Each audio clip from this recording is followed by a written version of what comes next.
Game na ho, mga kababayan. Naku, umpisahan ho muna natin 'to sa iyakan, 'no? Umpisahan muna natin ito sa iyakan o doon sa mga vlogger, 'no? Yung mga nag-uumpisa na mag-vlog, ay nako, 'wag kayong dadako doon sa pame-make news. O yun, may mga nagse-send ng gift doon sa TikTok, salamat po, 'no? Kung sino man ho kayo, oh.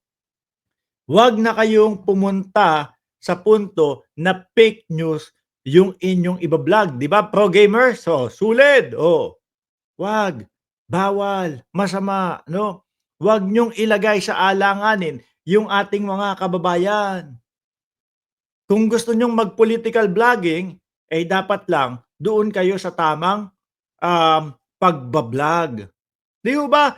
Yung mga totoo lang ang inyong rereaksyonan at iba-vlog. Huwag kayong gagaya doon sa mga DDS. Eh, baka ganito ho ang mangyari sa inyo, 'no, madaming ang views. Tapos, eh, makukulong ka naman. Wala din. 'Di ho ba? Wala din, oh, pakinggan niyo ho, mga kababayan.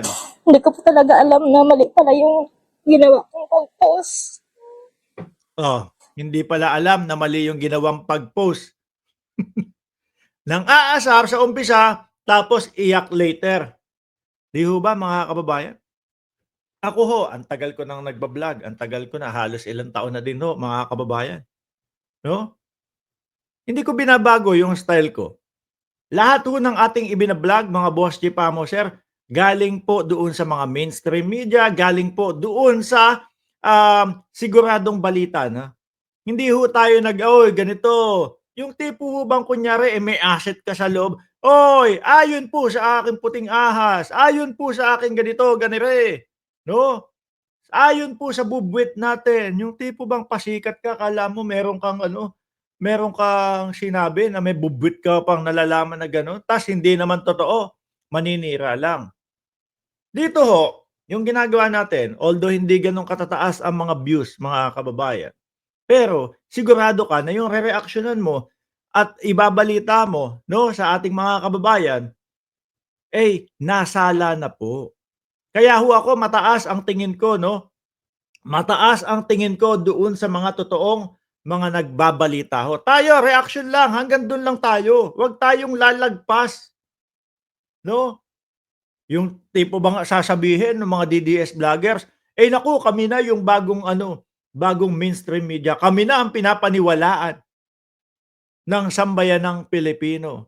Naku, yang mga mainstream na yan, yung mga tagapagbalita na yan, pinag-aralan nilang maigi yan. 'Di ba? Huwag naman nating babuyin at bastusin. Binuhos nila ang kanilang panahon para makapagbalita ng, maayos. 'Di ho ba? Tapos gayon, eh, bababuyin ninyo sa pamamagitan ng pagpe-fake news, tapos sasabihin ninyo, tayo o kayo yung pinapaniwalaan na ng sambayan ng Pilipino. Pakinggan ho natin yung iyak ni ate. Ako po ay humihingi ng paumanin po sa lahat ng nabanggit doon sa video. Hmm. Wala po talaga akong intensyon na pag-awayin ang dalawang ahensya po. Oh, ano, views lang. Sa inyo, ang NBI, kami ay magiging seryoso Naku dito po. sa paghanap ng mga nag-spread ng fake news. Oh, yaan.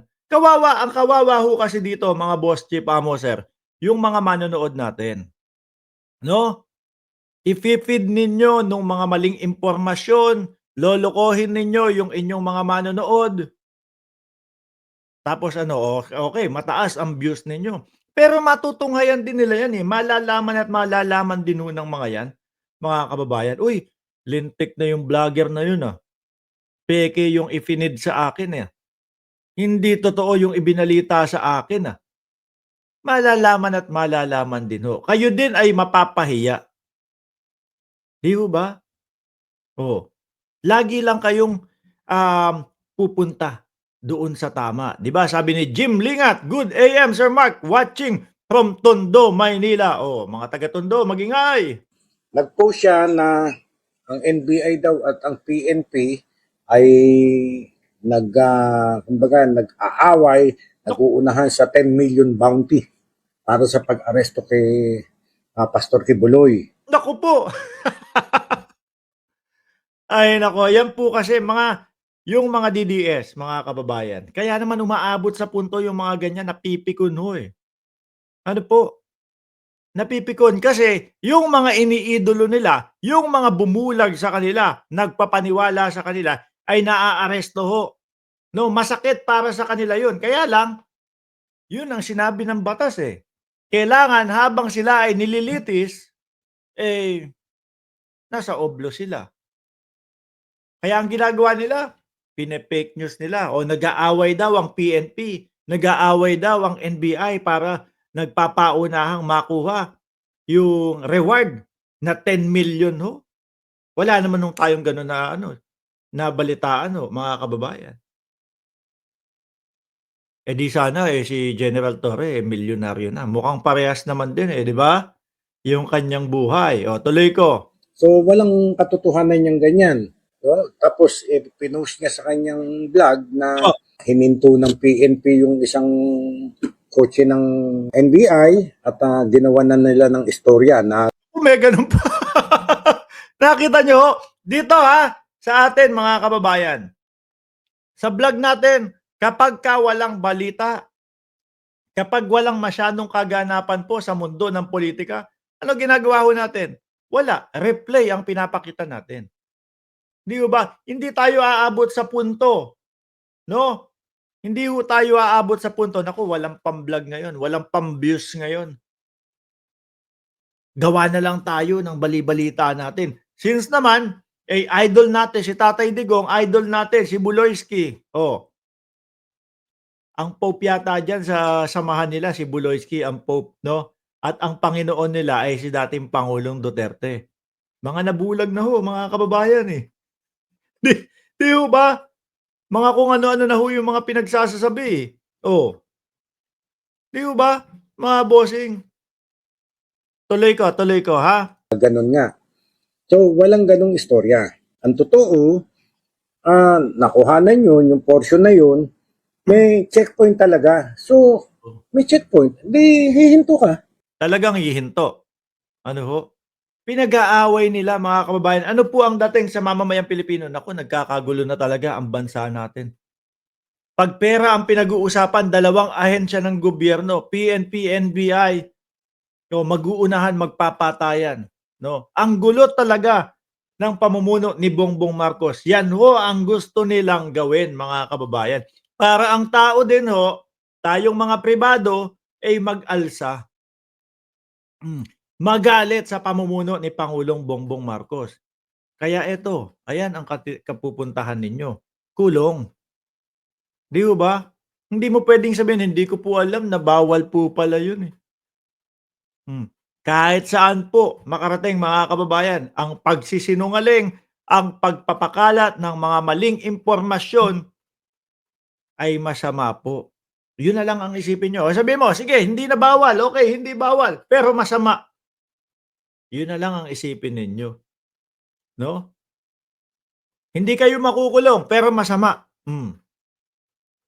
Yun na lang ang iisipin ninyo. Kaya hindi pwedeng sabihin na, hindi ko po alam na bawal pala yun. Tapos iiyakan ako. Di ba? Oh.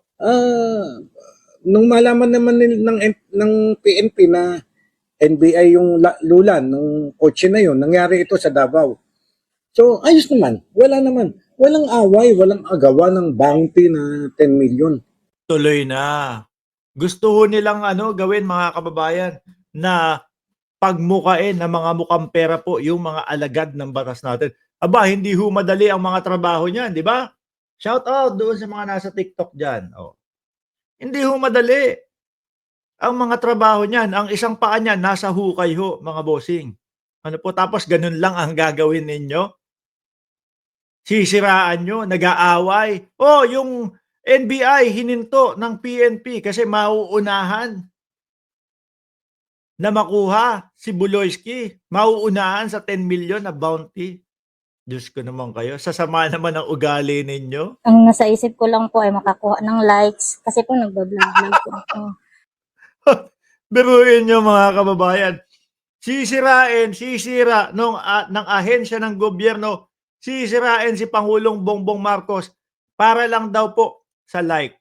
Di ba, Miss Everything? Oh, di ba Katanip Mem. Shoutout po dyan sa TikTok. Para sa like. Mga kababayan, atras ko ha. Pakinggan nyo yung sinabi. Ang gusto niya lang is... Away, walang agawa ng bounty na 10 million. Ang nasa isip ko lang po ay makakuha ng likes. Kasi po nagbablog-vlog po ako. Oh. Makakuha ng followers. Yun lang po. Hindi ko po alam na mali na pala yun. Ang hina naman ng kukote nyo kung hindi nyo alam, yung mali ang magsinungaling at gumawa ng istorya. Sabi ni Doc Ray, sa 10 post ng mga DDS, 11 ang mali, tatak DDS. Pati nga ho yung bigas, mga kababayan eh. Di ba, mamayang konti, pag-uusapan natin yung bigas. Ipapakita namin sa inyo kung ano yung 20 pesos na bigas talaga. Yung na-post ko po. So, pag-aaralan namin mabuti ang kanyang kaso. Naku, wag na. Tuluyan. Tuluyan na yan, no? Tuluyan yung mga ganyan, no? Ang simple-simple, alam mo kung ano yung mali at tama. Alam mo na mali yung magsinungaling at manira ng tao. Alam mo niya mga yan. Well, anyway, kung mapatawad, kailangan, ano na to, tanda na sa inyo ito, no? Huwag nyo nang uulitin. Pag natsyempohan pa kayo, kulong na kayo. No? Hindi pa siya off the hook. Pag-aaralan namin Oo. yan at sana po ay matuto na rin yung iba nating kababayan at Correct. once and for all, mahinto na itong mga fake news na ito. Yun nga hong mga bossing, yun nga hong kay Inday Sara Duterte. Kung maalala nyo ho, mga kababayan, nung ang sabi ng Vice Presidente, no, may inutusan siya para patayin si Marcos, ating presidente. Patayin si Lisa Marcos, ang unang ginang, at si Martin Romualdez. No? Ngayon, ang NBI ho, pinatawag si VP Sara para magpaliwanag. Aba, galit na galit yung mga DDS. Kung ano-ano ang pinagsasabi po sa NBI, mga kababayan. Ganun po sila kabulag. Tapos ang sasabihin, wala namang pagbabanta na sinasabi si VP Sara eh. Parang may mga saltek na ho. Ano? Miski narinig nila yung pagbabanta ng Vice Presidente, para ho sa kanila, wala lang.